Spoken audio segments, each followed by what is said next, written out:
Hey guys, welcome to Tutorial Guru. Today I'll be learning how to download and install Temu app on your phone, and now let's dive right in. Now to download and install the Temu app on your phone, first open up your Play Store app on your phone. And after opening your Play Store app guys, at the bottom right corner of the screen you can see the search button available for us.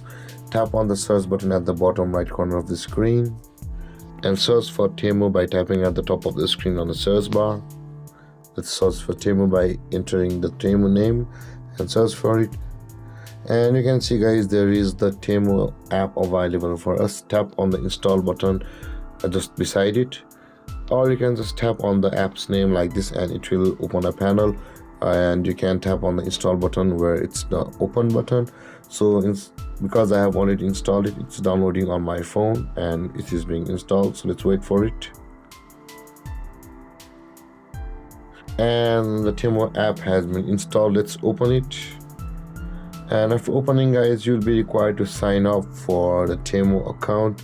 In order to shop for anything, by going on the U button over here, complete your sign up process by tapping on the U button.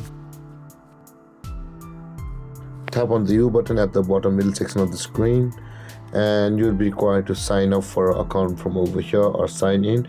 That being said guys, this is how to download and install the Temu app on your phone. And if you have any confusions or questions regarding the topic, feel free to comment in the comment section below, and don't forget to like, subscribe and hit that bell icon for more videos. Thank you for watching guys. Peace.